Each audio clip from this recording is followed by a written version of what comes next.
But then again, para kasing minahal na rin natin eh, no? Meron tayong emotional investment dito sa nangyayari, dito sa energy na ito. It might be separation anxiety, but no, I feel like this is more of emotional investment. No, sayang naman. Lalo na kung ito ay tao kasi we invested a lot of our time, no? So parang ang sa atin, with the crone in here, parang sinasabi mo na oo nga, no? Dadating din yung time, no, marirealize nila yung worth ko. Marirealize nitong energy na ito yung worth ko, no? Parang binibigay ko naman ng 100% ang aking sarili. At some point, no, konti lang din naman. Merong, syempre, there are challenges when it comes to relationship. Wala naman yang perfect, no?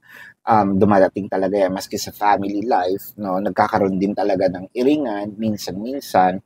Pero somewhat mas pinipili mo yung nandun tayo sa silver linings. Tinitignan natin ngayon yung masaya din naman kahit papano. Mahirap pero masaya. So there is a sense of fulfillment, no? With the Queen of Pentacles, I feel like, kahit papaano,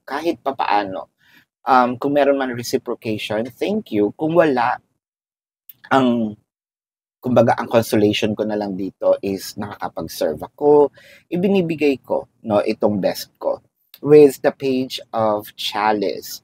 But then again, of course, kung pwede pang mai-improve, bakit hindi? No? So you're trying everything with the Seven of Wands. Try to be strategic with a lot of things. With the Page of Athens, ang nakikita natin dito probably kaya nga tayo nanonood ng tarot reading for guidance or probably kaya tayo let's say nag-e-effort pa, no, sa mga bagay-bagay para at least ma-reciprocate pa, no? Kumbaga, ginagalingan pa natin. Hindi para magpapansin. Well, sige, kung trabaho ito, nagpapapansin in a way kasi pinagbubutihan mo. Kung buhay pag-ibig ito, kumbaga mas ginagalingan ko para makita niya yung worth and makita niya na karapat dapat din akong pagbigyan, no, or offeran ng same amount of energy na ipinapakita ko. But with the Four of Chalice, I don't think na nagbubulag-bulagan tayo. Well, it's napakasakit